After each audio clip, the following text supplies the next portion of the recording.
के प्रति उनकी जो संघर्ष है उसको देखकर लाखों लाखों करोड़ों युवा आजाद समाज पार्टी में दिन प्रतिदिन सदस्यता ग्रहण कर रहे हैं। इसलिए हमारी पार्टी मजबूत हो रही है और यही काम महाराष्ट्र में चल रहा है। मैं पिछले लगभग एक सप्ताह से हर जोन में जा रहा हूँ। आज इस जोन में आया हूँ तो मैं हर जोन में देखा कि भारी मात्रा में जो मुस्लिम समाज के लोग हैं हमारे साथ जुड़ रहे हैं, ओबीसी समाज का हमारा भाई हमारे साथ जुड़ रहा है, दलित समाज के, मुस्लिम समाज के, ओबीसी समाज के और बुद्धिस्ट समाज के तमाम लोग भाई चंद्रशेखर की आज़ादी के संघर्ष को देखकर हमारी पार्टी की जो रातों दिन मेहनत कर रहा है कार्यकर्ता, उनकी मेहनत के बल पर हम आज़ाद समाज पार्टी महाराष्ट्र प्रदेश काशीराम बहुत मजबूती के साथ हम यहाँ पर चुनाव लड़ेंगे। आने वाले चुनाव में आप किसी पार्टी के साथ में गठबंधन करने वाले हो? MIM दावा कर रही है कि हम आज़ाद समाज पार्टी के साथ गठबंधन करने वाले हैं, इस पर आप क्या कहेंगे? देखो, मैं बड़ा स्पष्ट कर दूँ, अनौपचारिक रूप से हमारी MIM के साथ बात हुई है। अभी कोई फाइनल बात नहीं हुई है। जब फाइनल बात होगी तो हम आपको बता पाएंगे कि वो कितनी सीटों पर लड़ेंगे, हम कितनी सीट बढ़ेंगे।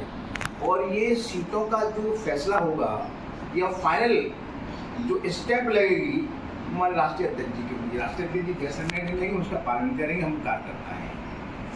लोगों के कौन से मुद्दे लेकर आपके उम्मीदवार उतारने वाले हैं? लोगों के मुद्दे, हमारे जो मुद्दे होंगे, सबसे पहले हमारा मुद्दा होगा शिक्षा का, एजुकेशन का। आज देखा होगा कि सरकार ने शिक्षा को इतना महंगा कर दिया कि आम आदमी अपने बच्चों को पढ़ा नहीं पा रहा है, ना डॉक्टर बना सकता, ना इंजीनियर, ना प्रोफेसर, IAS IPS की तो बहुत बड़ी बात होगी। तो हम चाहते हैं कि हमारा मुद्दा ये कि सरकार शिक्षा को सस्ता करे और साथ साथ जो गरीब बच्चे हैं, चाहे OBC के बच्चे हैं, चाहे अनुसूचित जाति के बच्चे हैं, अनुसूचित जनजाति के बच्चे हैं, मुस्लिम समाज के बच्चे हैं, गरीब बच्चे हैं, उन गरीब बच्चों को सरकार के द्वारा उनको छात्रवृत्ति भी मिले ताकि वो अपनी किताबें खरीदें, वर्दी खरीदें और शिक्षा की उनकी जो फीस है वो भी कम हो, ताकि वो भी आम नागरिक की तरह कि अच्छा इंसान, शिक्षित इंसान बन सके, वो भी अपना पढ़ाई लिखाई करके एक बड़ा आदमी बन सके। एक तो हमारा मुद्दा ये है। दूसरा मुद्दा हमारा हेल्थ का है, स्वास्थ्य का मुद्दा बहुत इम्पोर्टेंट है। अगर आपने सुना हो, राष्ट्रीय अध्यक्ष जी हमारे माननीय सांसद जी ने संसद में बोला, लगा कि देश में एकता तब मानी जाएगी जब किसी हॉस्पिटल में 2 पलंग पड़े हैं, एक पलंग पर एक गरीब का व्यक्ति लेटा होगा और एक पलंग पर किसी मंत्री का लड़का या मंत्री खुद लेटा होगा, तब लगेगा कि यहाँ पर सबको समान रूप से यहाँ पर मेडिकल सुविधाएं मिल रही हैं। तो आज वर्तमान में हालात बहुत खराब है। अगर किसी हॉस्पिटल में कोई गरीब व्यक्ति जाता है तो सबसे पहले तो उसके पास वहाँ पर मेडिसिन ही नहीं है, टेस्टिंग की सुविधा ही नहीं है, पलंग ही नहीं मिल रहा है। मैंने तो खुद अपनी आंखों से देखा कि एक ही पलंग पर 2-2 मरीज लेटे हुए हैं, तो क्या सुविधा है। इसलिए हम चाहते हैं कि हेल्थ तो कम से कम सबको मिलनी चाहिए। तीसरा हमारा जो मुद्दा है कि महाराष्ट्र की सरकार जो विद्युत है, बिजली है, बिजली बोर्ड है, उसका प्राइवेटाइजेशन कर रही है। जब बिजली प्राइवेटाइजेशन हो जाएगी, पूंजीपतियों के हाथ में चली जाएगी, तो बिजली का जो दाम है वो दाम बढ़ जाएगा और जो कर्मचारी है उसकी छटनी हो जाएगी, वो बेरोजगार हो जाएंगे। ये भी हमारा मुद्दा है। तमाम इसके साथ साथ बहुत सारे मुद्दे हैं। जब आप किसी की झुग्गी को तोड़ रहे हैं, किसी के मकान को तोड़ रहे हैं, देखा तो बुलडोजर चला रहे हैं कि झुग्गी झोपड़ी को तोड़ रहे हैं। अरे तोड़ने से पहले उसको बसाओ, उसे बताओ भाई रहना कहाँ है। ये हमारा मुद्दा है। ये तमाम मुद्दों को लेकर, स्थानीय मुद्दों को लेकर आजाद समाज पार्टी महाराष्ट्र प्रदेश में बहुत ताकत के साथ काम लड़ेगी। ये हमारे मुद्दे हैं। संपूर्ण देश के अंदर में महाबोधि महाविहार का मुद्दा गरमाया हुआ है। इस वक्त आजाद समाज पार्टी की तरफ से कोई लड़ाई नजर नहीं आती। मैं आपको स्पष्ट कर दूं, सबसे पहले इस मुद्दे पर हमने लड़ाई प्रारंभ की है। हम गया में खुद गए और हमने इस आंदोलन को सबसे पहले आहुति दी। हम इसमें आगे आए। भाई वो हमारा धार्मिक स्थल है, ऐतिहासिक स्थल है, वो हमारा नहीं होता किसका होगा। इसकी लड़ाई में हम शामिल हैं। आजाद जी के संसद में भी उसका प्रश्न उठाया। हाँ बिल्कुल, माननीय सांसद जी ने वो प्रश्न उठाया। अगर आपने सुना हो कि दादर रेलवे स्टेशन है, उसके लिए माननीय सांसद ने कहा इसका नाम डॉक्टर अम्बेडकर स्टेशन होना चाहिए। आपकी दिशा के लिए बात की, जब उसको प्राइवेटाइजेशन कर रहे थे तभी ऐसे कैसे करेंगे, आप पार्किंग बना रहे थे, ऐसा नहीं होने देंगे। तो एक एक मुद्दे पर जो ज्वलंत मुद्दे हमारे हैं, भाई चंद्रशेखर आजाद बड़ी ताकत के साथ पार्लियामेंट बुलाते हैं, पार्टी से बाहर भी उठाते हैं। ये आने वाला भी 14 अक्टूबर का कार्यक्रम यहाँ पे नागपुर में दीक्षा भूमि होता है हमारे यहाँ पे। आरपीआई के और बहुजन समाज पार्टी के सभी नेता उस वक्त यहाँ पे आते हैं। क्या आपके चंद्रशेखर जी आजाद भी इस बड़े समारोह में आने वाले? देखो, ये जो प्रश्न आपने किया है ये माननीय अध्यक्ष जी से जुड़ा है। अब माननीय अध्यक्ष जी को उसमें कहाँ पर उनका दौरा होगा, कहाँ पर उनका कार्यक्रम है, उसके बारे में मैं कैसे बता सकता हूँ? ठीक है ना, तो मैं उसके बारे में नहीं बता सकता। आप उत्तर प्रदेश से आते हैं सर, बीएसपी में भी वीर सिंह जी उत्तर प्रदेश से थे, उन्होंने बीएसपी को यहाँ पे बढ़ाने के लिए बहुत अच्छा कार्य किया था। उसी तर्ज पे आजाद समाज पार्टी को बढ़ाने के लिए आप क्या करने वाले, क्या ठोस कदम उठाने वाले? मैं बसपा के बारे में तो कुछ चर्चा नहीं करूँगा, लेकिन आजाद समाज पार्टी रात दिन हमारे पार्टी के कार्यकर्ता पदाधिकारी मेहनत कर रहे हैं और आज पार्टी हमारी प्रदेश स्तर पर बहुत मजबूत है, जोन स्तर पर बहुत मजबूत है, हमारे जिला स्तर पर मजबूत है, शहर अध्यक्ष पर मजबूत है, विधानसभा हमारे प्रत्याशी बन रहे हैं, हमारे कार्यकर्ता बन रहे हैं। तो ऐसा नहीं, आज आजाद समाज पार्टी महाराष्ट्र में बहुत ताकत के बल पर वो आगे बढ़ रही है और दिन प्रतिदिन आजाद समाज पार्टी का जो संगठन है वो आगे बढ़ रहा है। वो केवल भाई चंद्रशेखर आजाद जी की जो संघर्ष है, हमारे पार्टी के पदाधिकारियों की जो मेहनत है, मेहनत के बल पर हमारा संगठन आगे बढ़ रहा है। मला एक प्रश्न विचारायचा सर, की आझाद समाज पार्टी AIM सोबत जर युती करत असेल तर याच्यापूर्वी AIM सोबत युती करण्यापूर्वी भाई चंद्रशेखर आज़ाद के साथ में मुस्लिम कम्युनिटी बहुत बड़े पैमाने पर आती थी, जैसे यूपी हो, बिहार हो, कहीं भी हो, पूरे इंडिया में, क्योंकि मुस्लिमों का मसीहा करके भाई चंद्रशेखर आज़ाद को समझा जाता था। अभी उनके साथ में अगर युति हो गई तो मुस्लिम समुदाय आज़ाद समाज पार्टी में आने के बजाय AIM में चला जाएगा। नहीं, ये गलत आपका सोच है। सबसे पहले तो मैं आपको बता दूं, जब कहीं युक्ति होती है ना, अलायंस होता है, तो सीट ऑफ अलायंस होता है, और सीट ऑफ अलायंस ही नहीं होता, उसके जो राष्ट्रीय नेता होते हैं वो दोनों ही प्रत्याशियों को जिताने की पूरी ताकत लगाते हैं। और आज मैं महाराष्ट्र की स्थिति बता रहा हूँ, क्योंकि मैं हर जगह गांव जिले में जा रहा हूँ। जो स्थानीय संगठन यहाँ के हैं छोटे मोटे, उन दलों से यहाँ की जनता का विश्वास उठ चुका है। आज भाई चंद्रशेखर के संघर्ष जी को देखकर लोग आजाद समाज पार्टी की तरफ लालायित हो रहे हैं। तो ये कहना एकदम गलत है कि भाई हमारी पार्टी आगे नहीं बढ़ रही या मुस्लिम वोट वहाँ जाएगा, यहाँ जाएगा। मुस्लिम और दलित वोट इस बार 100% आजाद समाज पार्टी के पक्ष में होगा और हम लोग ताकत में आएंगे। नौकरी पर पहुंच जाते हैं, उन्हें समाज से कोई मतलब नहीं होता है। उन्हें अपनी कमाई का कम से कम 10वां हिस्सा इस देश के दलित शोषित समाज के विकास पर खर्च करना चाहिए, ये बाबा साहब ने कहा। अभी मैं आपको बता रहा था कि काशीराम साहब ने अपनी जेब से बात कुछ नहीं कही, तो काशीराम साहब ने जो परम पूज्य बाबा साहब डॉक्टर अम्बेडकर ने बताया उसी मार्ग को प्रशस्त किया। बाबा साहब ने कहा कि भाई तंबू में से बम निकल गया तो समाज का क्या होगा। तो काशीराम साहब हमारे सामने एक नेता के रूप में हमारे सामने आए, जो आज महापुरुष के रूप में जाने जाते हैं। दूसरा, काशीराम साहब ने महसूस किया कि बाबा साहब ने पढ़े लिखे लोगों को लताड़ा है या नाराज हूं, तो पढ़े लिखे लोगों की बात को काशीराम साहब ने महसूस किया और 6 दिसंबर 1978 में बामसे बनाया कि नहीं बनाया, बामसे बैकवर्ड और माइनॉरिटीज कम्युनिटीज एम्प्लॉय फेडरेशन, ये बनाया। और बाबा साहब ने कहा बड़ी मुसीबतों से यहाँ पर मैं संघर्ष को लाया हूं, आगे ना ले जाओ तो पीछे मत जाने देना। तो बाबा की बात को भी आगे बढ़ाने का काम किया और केवल इस भारत की जमीन पर एक ऐसा महापुरुष काशीराम साहब पैदा हुए जिन्होंने केवल कहा नहीं, करके दिखाया। क्या कहते थे?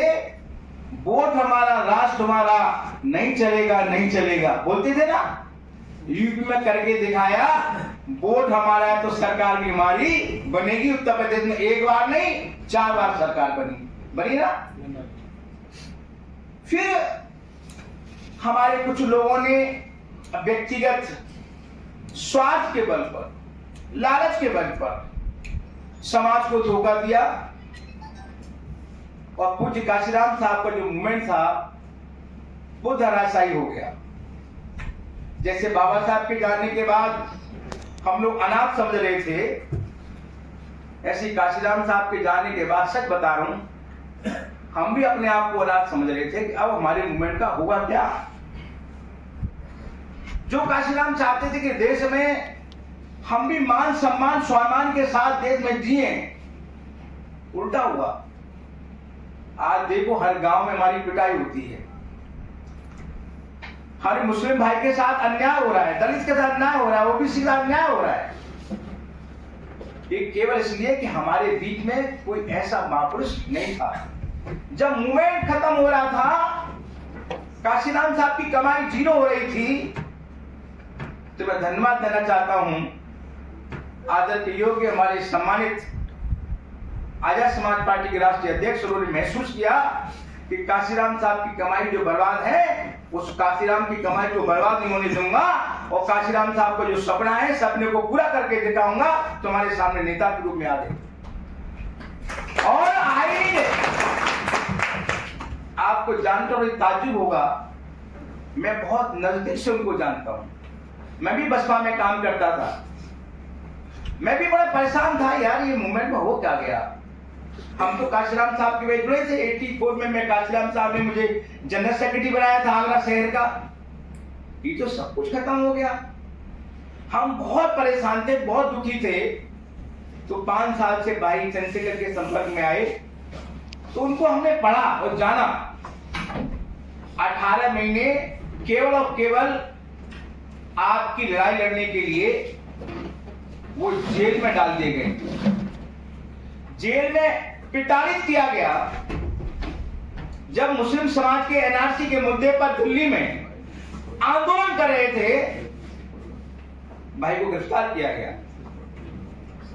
और गिरफ्तारी नहीं किया गया, पुलिस ने कंबल डाल के उनके ऊपर इतनी पिटाई की, इतना ही पिटाई की, उनकी रीढ़ की हड्डी में गैप है। किस लिए? केवल हमारे लिए। और दुश्मन यही नहीं रुका कि भाई ये तो बड़ा खतरनाक व्यक्ति है। 4 राउंड की फायर हुई, 4 गोली चलाई गई, 3 गोली मिस कर गई, 1 गोली उनके पीठ में लगी। आज भी उनका निशान है। मेरे कहने का मतलब है कि काशीराम साहब के मूवमेंट को बचाने के लिए एक ऐसा रणवांकड़ा पैदा हो गया है, उसकी बात को हमको चलना चाहिए। मेरे से तो बच्चे के बराबर है वो, जितना बड़ा भाई चंद्रशेखर जी उतना बड़ा मेरा बेटा है। लेकिन बात बेटे की नहीं है, लेकिन उसके संघर्ष की है, उसके त्याग की है। आज मैं उनको नेता मानता हूं। कभी कभी तो मैं जब उसके बारे में सोचता हूं तो मेरे आंखों में आंसू आते हैं, क्या हो रहा है। क्योंकि हमारा जो व्यक्ति है, हमारा जो नेता है, कहीं कोई इसको मार ना दे। जिस एग्रेसिव ढंग से आज आपकी लड़ाई को लड़ता है, जान पे हथेली लेके लड़ता है, और हम लोग क्या कर रहे हैं? सोने का काम कर रहे हैं। अब सोएंगे तो कैसे बात बनेगी? एक व्यक्ति आपके लिए 1 महीने में 30 दिन होते हैं, 300 दिन काम करता है। अभी भी कल भी मेरी उनसे बात हुई थी, कल भुवनेश्वर में थे और शायद अब दिल्ली में आ गए होंगे। हर पल की आपकी भी खबर लेते हैं कि महाराष्ट्र में क्या हो रहा है। तो मैं निवेदन करना चाहता हूं, जब भाई ने मुझे यहां जिम्मेदारी दी तो विश्वास कीजिए, मैंने भाई से कहा, भाई मैं यूपी से बढ़िया महाराष्ट्र को बना के छोड़ूंगा। और मैं ज्यादा नहीं क्या अपने आपकी तारीफ नहीं करना चाहता हूं, क्योंकि तारीफ करने से क्या होता है? अहंकार पैदा होता है। लेकिन मैं बताना चाहता हूं, मैं बसपा में जहां जा रहा मैंने रिजल्ट दिया। कर्नाटक में प्रभारी था, सबसे पहले एक विधायक एन महेश वहां पे जीते। इसी महाराष्ट्र में मैं जब प्रभारी था तो 14-15 नगर सेवक यहां भी जीते। आपका नजदीक का जो जिला है, नदी का जो आपका स्टेट है तेलंगाना, 2 विधायक वहां जीते। दिल्ली में मैं प्रभारी रहा, 1 विधायक वहां जीता। और जब मैं यहां पे आया तो यहां भी विधायक बनाते बनाते चूक गए, बनाते बनाते थोड़ा सा चूक गए। गलती हमारी हुई, हम किसी गलती नहीं मानते। हमारी कहीं ना कहीं प्लानिंग में गलती रही होगी। दुश्मन तो चालाक है, हमारी हर जो चाल है हमारी काम पर निगरानी रखा हुआ है। जब अमरावती में भाई चंद्रशेखर संघर्ष कर रहे थे, चुनाव के लिए रणमावड़ा कर रहे थे, युद्ध कर रहे थे, जगह जगह रैली कर रहे थे, मैं भी उनके साथ था। तो ऐसा लग रहा था कि भाई आरिफ पटेल यहां से जीत जाएंगे। पूरा दलित समाज के लोग, मुस्लिम समाज के लोग, बुद्धिस्ट समाज के लोग एक थे। तो आरएसएस बहुत खतरनाक एक जंतु है। उन्होंने कहा ये तो बड़ा खतरनाक है। यहां अगर आजाद समाज पार्टी खाता खुल गया तो आजाद समाज पार्टी कांग्रेस, बीजेपी, शिवसेना को साफ कर देगी। तो उन्होंने तेजी के साथ बढ़ रहा है। और आज बड़ी खुशी होती है, पार्लियामेंट में जितने लोकसभा के सदस्य हैं लगभग वहां पर 545 सदस्य हैं। और 545 सदस्यों में आपको जानकर खुशी होगी, अपने नेता के बारे में जानकर, पार्लियामेंट में सबसे ज्यादा प्रश्न आपकी समस्या को लेकर भाई चंद्रशेखर ने लोकसभा उठाने का काम किया।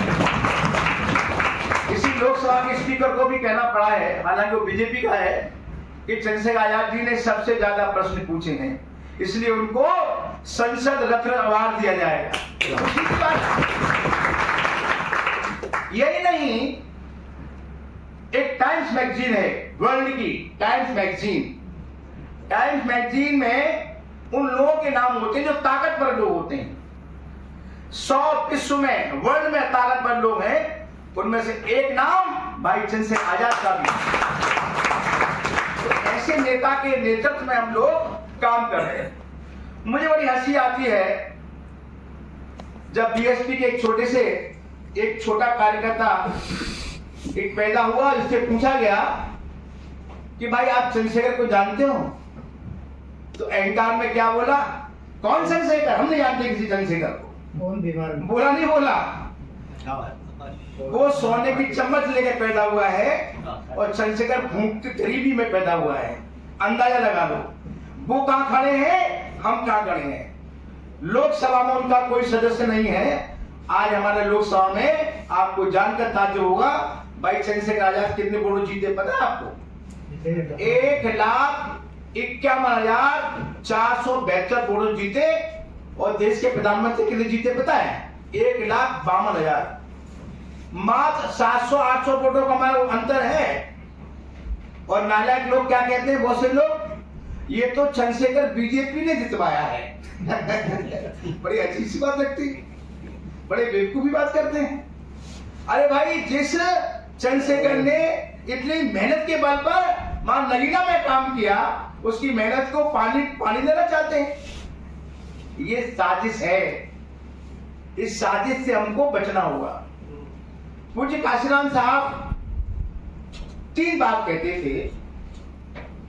एक होता है हमारा शरीर का बल। अगर आप बीमार हो जाएं तो थोड़ा आप घी दूध खाकर, मक्खन खाकर या अच्छी दवाई लेकर बढ़िया हो सकते हैं, मजबूत हो जाएंगे। और यदि आपका धन चला गया, पैसा चला गया, तो कमाया जा सकता है। परंतु आपका मनोबल टूट गया कि अब कुछ होने वाला नहीं है, तो साथियों दिल टूट जाएगा और आपका कुछ होगा ही नहीं। इसलिए मनोबल को हाई रखना है और एएसपी को मजबूत बनाना है, ये काम आपको करना पड़ेगा। इसलिए आपको हर महीने हम जहां जोन की मीटिंग करते हैं, ताकि भाई चंद्रशेखर जी की जो बात है आपको बताई जाए। तो मैं वही बात आपके बीच करने साथी में जा रहा हूं। अभी 4 तारीख को आदरणीय भाई चंद्रशेखर आजाद जी से मेरी दिल्ली में बात हुई, आमने सामने।